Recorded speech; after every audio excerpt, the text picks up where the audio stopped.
This is Revathi. Video చూస్తున్న వారికి likes, కామెంట్స్‌తో support చేస్తున్న వారికి థ్యాంక్ యూ సో మచ్. 'ఓ ప్రేమ ఓ పగ' ఎపిసోడ్ నంబర్ 255. శక్తి ఆ మాటలు వింటూ బైక్ పక్కకి ఆపి వచ్చి ఆ తండ్రికి అడ్డు వెళ్ళి, "ఆగండి, ఎందుకు మీ అబ్బాయిని మీరే ఇలా కొడుతున్నారు?" అని అడుగుతుంది. ఛీ! ఇంట్లో దొంగతనాలు చేసే వీడు నా కొడుకని చెప్పుకోడానికే నాకు సిగ్గుగా ఉందమ్మా! అంటాడు ఆ తండ్రి. దొంగతనాలు చేస్తున్నాడా? అంటూ శక్తి ఆ బాబు వైపు ఆశ్చర్యంగా చూస్తుంటే, ఆ పిల్లోడికి గిల్టీగా అనిపించి తలదించుకుంటాడు. మేము తిన్నా తినకపోయినా వీడి భవిష్యత్తు బాగుండాలని డబ్బుల గురించి ఆలోచించకుండా ఇంతింత ఫీజులు కట్టి మంచి కాలేజీలో చదివిస్తున్నామమ్మా. కానీ వీడేమో ఇలా దొంగతనాలకు అలవాటు పడుతున్నాడు అంటూ ఆ తండ్రి అతని బాధని చెప్పుకుంటాడు.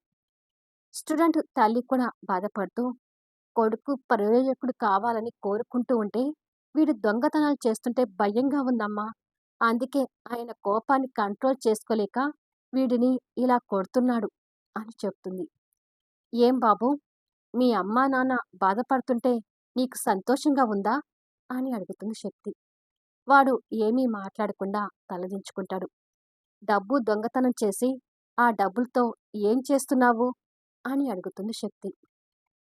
నాకు చిన్న చిన్న అవసరాలుంటే అవి తీర్చుకుంటున్నాను మేడం అంటాడు స్టూడెంట్. నీకున్న అవసరాల్ని మేం తీరుస్తూనే ఉన్నాము. ఇంకా మాకు తెలియకుండా నీ అవసరాలు ఏముంటాయిరా అని అడుగుతాడు తండ్రి కోపంగా చూస్తూ. అబ్బా నాన్నా, ఏదో చిన్న తప్పు చేసినందుకు నడి వీధిలో అందరి ముందు నా పరువు తీయాలా అంటాడు ఆ స్టూడెంట్ చిరాకు పడుతూ. మీరు కాస్త ఆగండి అని శక్తి తల్లిదండ్రులకి అడ్డు చెప్పి, నీ అవసరాలు నీ పేరెంట్స్ తీరుస్తున్నారు కదా, మరి దొంగతనం చేసిన డబ్బుతో ఇంకా ఏం చేస్తున్నావు అని అడుగుతుంది శక్తి. నేను చిన్నపిల్లాన్ని కాదు మేడం, ఒక వయసుకు వచ్చిన స్టూడెంట్ని. నాకంటూ కొన్ని ఖర్చులు ఉంటాయి కదా అంటాడు అతను.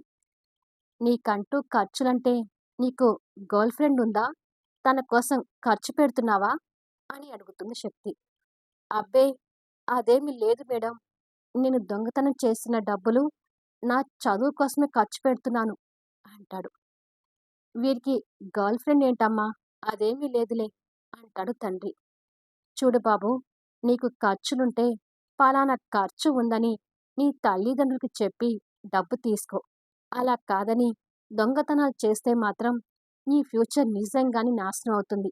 నీ ఫ్యూచర్ బాగుండాలన్నా, నాశనం కావాలన్నా ఈ వయసులో నువ్వు వేసే అడుగులు బట్టే ఉంటుంది. ఇలా దొంగతనాలు చేసి నీ ఫ్యూచర్ పాడు చేసుకుంటావో, లేక నీ తల్లిదండ్రుల ఆర్థిక పరిస్థితి చూసి బాగా చదువుకొని ఒక మంచి పొజిషన్‌కి వస్తావా అనేది బాగా ఆలోచించుకో. ఇంకొకసారి దొంగతనాలు చేయకుండా బుద్ధిగా ఉండటానికి చూడు అని చెప్తుంది. సరే అన్నట్టుగా ఏదో తల ఊపుతాడు. ఈసారి దొంగతనం చేస్తే మీరు కొట్టడం కాదండి, డైరెక్ట్‌గా పోలీస్ స్టేషన్‌లో కంప్లెయింట్ ఇవ్వండి అంటుంది శక్తి. పోలీస్ స్టేషన్ అనగానే ఆ అబ్బాయి భయపడుతుంటాడు. ఇప్పటినుండి వీడు బుద్ధిగా ఉండకపోతే ఈసారి అదే పని చేస్తావమ్మా అంటాడు ఆ తండ్రి. దెబ్బలు తగిలి అలసిపోయి కనిపిస్తున్నాడు. ఇక లోపలికి తీసుకువెళ్ళండి అంటుంది శక్తి. పదరా అంటూ తల్లిదండ్రులు వాణ్ణి పట్టుకొని ఇంట్లోకి తీసుకువెళ్తారు. శక్తి అక్కడి నుంచి వెళ్ళబోతూ తన కాలికి ఏదో తగిలేసరికి కిందికి చూస్తుంది. కింద తెల్లని డ్రగ్ ప్యాకెట్ కనిపిస్తుంటుంది.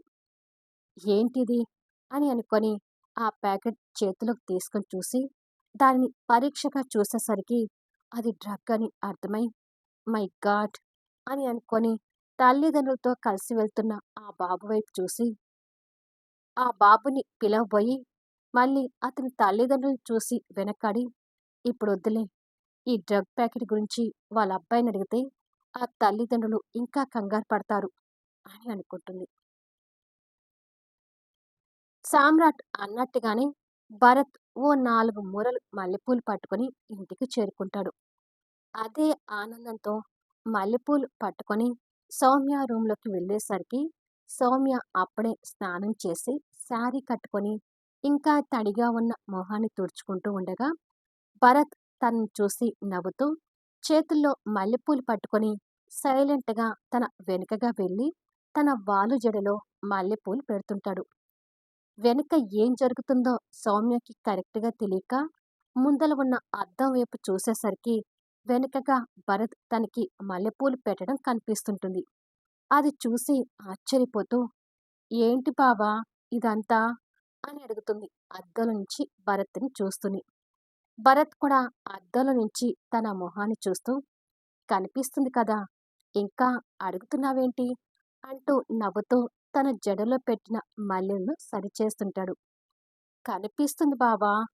కానీ ఇది కలో నిజమో అర్థం కావడం లేదు" అని అంటుంది అద్దంలో నుంచి భరత్‌ని చూస్తూ. భరత్ నవ్వుతూ నెమ్మదిగా తనని ముందుకు తిప్పుకొని తన బుగ్గని పట్టుకొని కొంచెం గట్టిగా నొక్కుతుంటాడు. "అబ్బా! బావా నొప్పిలేస్తుంది" అని అంటుంది. దాంతో భరత్ తన బుగ్గ గీచడం ఆపి, ఆ బుగ్గ మీద సున్నితంగా చెయ్యానిచ్చి, "మరి ఇప్పుడైనా ఇది కల కాదు, నిజమని అర్థమైందా?" అని అడుగుతాడు. సౌమ్య నవ్వుతూ, "అర్థమైంది బావా! కానీ ఎప్పుడు నాకు ఇలా మల్లెపూలు తీసుకురాలేదు కదా! అందుకే అంతా కొత్తగా అనిపిస్తుంది" అని అంటుంది. "మల్లెపూలు మాత్రమే కాదు, మనం ఇప్పుడు సినిమాకు కూడా వెళ్తున్నాము" అంటాడు. "సినిమాకా? కానీ నాకు హోంవర్క్ ఉంది బావా! హోంవర్క్ చేయకపోతే మా చారీ మాస్టారు" అని అనబోతుండగా తన నోటి మీద ఇంకా ఆ పదం రానివ్వకుండా చెయ్యి అడ్డు పెడతాడు. సౌమ్య మాట్లాడడం ఆపి మిడిగుడ్లు వేసుకుని చూస్తుంటుంది. "నిన్ను ఎప్పటినుంచో బయటికి తీసుకువెళ్ళాలి అనుకుంటున్నాను సౌమ్య. ఇప్పుడు నువ్వు చదువుకోవడంలో కన్నా నాతో సినిమాకొస్తే సంతోషపడతాను" అంటాడు. అది విని ఆశ్చర్యంగా చూస్తుంటుంది. "ప్లీజ్ కాదనకు" అంటాడు రిక్వెస్ట్‌గా చూస్తూ. "నిజంగానే నేను నీతో సినిమాకొస్తే సంతోషంగా ఉంటావా బావా?" అని అడుగుతుంది అమాయకంగా చూస్తూ. "నిజంగానే ఉంటాను. మరి సినిమాకొస్తావా?" అని అడుగుతాడు. "నీ సంతోషం కన్నా నాకు ముఖ్యమైనది ఏమీ లేదు బావా! ఈ హోంవర్క్ తర్వాత చేసుకుంటానులే" అని చెప్పి బెడ్ దగ్గరికి వెళ్ళి బుక్స్ సర్ది ఓ పక్కన పెట్టి, "ఓ 5 నిమిషాల్లో రెడీ అయి వస్తాను బావా" అంటుంది. తన మాటలకు సంతోషపడుతూ, "సరే, ఈలోపు నేను కూడా వెళ్ళి ఫ్రెష్ అయి వస్తాను" అని చెప్పి వెళ్ళిపోతాడు. భరత్ మాటలకు సౌమ్య సంతోషపడుతూ రెడీ అవుతుంటుంది. భరత్ కూడా రూమ్‌లోకొచ్చి, "సామ్రాట్ నాకు శత్రువైనా ఈ విషయంలో మెచ్చుకోవచ్చు. మంచి సలహాలిచ్చాడు" అని అనుకొని రెడీ అవుతుంటాడు. రూమ్‌లో సామ్రాట్ పింకీని ఒడిలో కూర్చోబెట్టుకొని హోంవర్క్ చేయిస్తుంటాడు. శక్తి ఆఫీస్ నుంచి ఇంటికి చేరుకొని ఫ్రెష్ అయ్యి ఎదురుగా కూర్చొని రోడ్డు మీద జరిగిన సంఘటన గురించి, డ్రగ్ ప్యాకెట్ దొరికిన దాని గురించి ఆలోచిస్తూ ఉంటుంది. సామ్రాట్ ఒక పక్క పింకీకి హోంవర్క్ చేయిస్తూనే మరో పక్క శక్తి ఆలోచనలో ఉండడాన్ని గమనిస్తుంటాడు. కొద్దిసేపటికి పింకీకి మొత్తం హోంవర్క్ చేయించి, "ఇక వెళ్ళి ఆడుకో అమ్మా" అంటూ బుక్స్ సర్దుతాడు. "ఓకే హీరో, బాయ్ శక్తి" అంటూ పింకీ రూమ్ నుంచి బయటికి వెళ్ళిపోతుంది. పింకీ వెళ్ళిపోయింది కూడా పట్టించుకోనంత పరధ్యానంలో శక్తి కూర్చొనుంటుంది. సామ్రాట్ తన పక్కకొచ్చి కూర్చొని, "శక్తి" అంటూ తనని పట్టుకొని కదిలిస్తాడు. దాంతో శక్తి ఈ లోకంలోకి వచ్చి, "ఏంటి సామ్రాట్" అంటూ పింకీ కోసం చూసి, "పింకీ ఎక్కడా?" అని అడుగుతుంది. "పింకీ నీకు బాయ్ చెప్పి బయటికి వెళ్ళిపోవడం కూడా నువ్వు గమనించలేదన్నమాట" అంటాడు. "అవునా? పింకీ బాయ్ చెప్పి వెళ్ళిపోయిందా? ఏమో నేను చూసుకోలేదు" అంటుంది. "అంతగా ఏం ఆలోచిస్తున్నారు మై డియర్ శ్రీమతి గారు" అంటూ తన భుజం చుట్టూ చేయి వేసి దగ్గరికి తీసుకుంటాడు. "మా జర్నలిస్టులకి ఎక్కడ అన్యాయం జరుగుతుందా, జరుగుతున్న అన్యాయాన్ని ఎప్పుడు ఎలా బయటకు తీద్దామనే ఆలోచనలో ఉంటారు కదా, ఆ ఆలోచనలోనే ఉన్నాను" అని అంటుంది. "ఏదైనా రిస్క్‌కి సంబంధించిన న్యూసా?" అని అడుగుతాడు సామ్రాట్. "జర్నలిస్టులకి రిస్క్‌తోనే పోరాటం. అయినా ఇది నేను రిస్క్ అని అనుకోవడం లేదు. నా జాబ్‌లో ఇది ఒక భాగం" అంటుంది. ఇంతకీ ఏ మ్యాటర్ గురించి ఇదంతా చెప్తున్నావు అని అడుగుతాడు. నువ్వు ఎంత నా భర్తవి అయినా జాబ్‌కి సంబంధించిన కొన్ని విషయాలు నీతో పంచుకోకపోవడమే బెటర్ సామ్రాట్ అంటుంది. ఏం? నా మీద నీకు నమ్మకం లేదా అని అడుగుతాడు.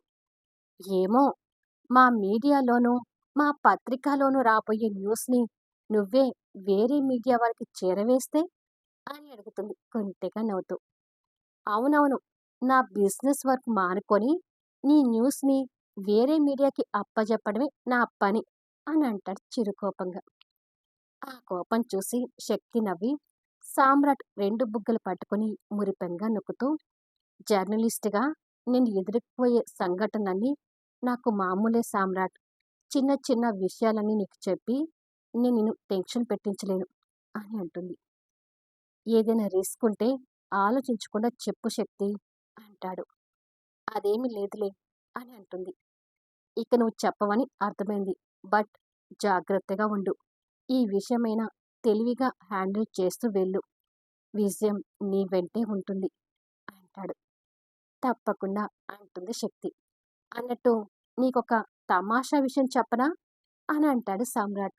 ఏంటది అని అడుగుతుంది.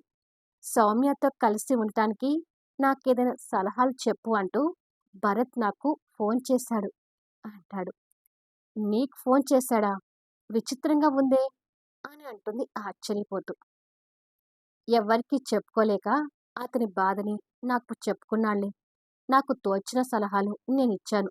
చూద్దాం వాళ్ళు ఎంతవరకు దగ్గరవుతారో అంటాడు. మెయిన్‌గా అతను మన జోలికి రాకుండా ఉండాలి సామ్రాట్ అని అంటుంది శక్తి భరత్ మీద కాస్త కోపంతో. ఇక ఆ ఛాన్స్ లేనట్టే. ఎందుకంటే అతని సంసారాన్ని నిలబెట్టుకునే పనిలో బిజీగా ఉన్నాడులే అంటాడు సామ్రాట్. అలా ఉంటే పర్వాలేదులే అని శక్తి నవ్వుతూ చెప్తూనే, మరో పక్క ఆ డ్రగ్ గురించి ఆలోచిస్తూ ఆ స్టూడెంట్‌కి ఆ డ్రగ్ ఎక్కడి నుంచి వచ్చిందనేది సీక్రెట్‌గా కనుక్కోవాలి అని అనుకుంటుంది. ఇక భరత్ సినిమా హాల్‌లో సౌమ్య పక్కన కూర్చొని తన చెయ్యిని చేతిలోకి తీసి పట్టుకుని సినిమా చూస్తుంటాడు. భరత్ అలా చెయ్యి పట్టుకోవటం సౌమ్య మనసుకి కూడా సంతోషంగా అనిపిస్తూ సినిమా చూస్తుంటుంది. అంతలో చేతిలో ఉన్న తన ఫోన్ రింగ్ అవుతుంటే ఫోన్ స్క్రీన్ వైపు చూస్తుంది. ఫోన్ రింగ్ వినిపించడంతో మామూలుగా భరత్ చూపు కూడా తన ఫోన్ స్క్రీన్ మీద పడుతుంది.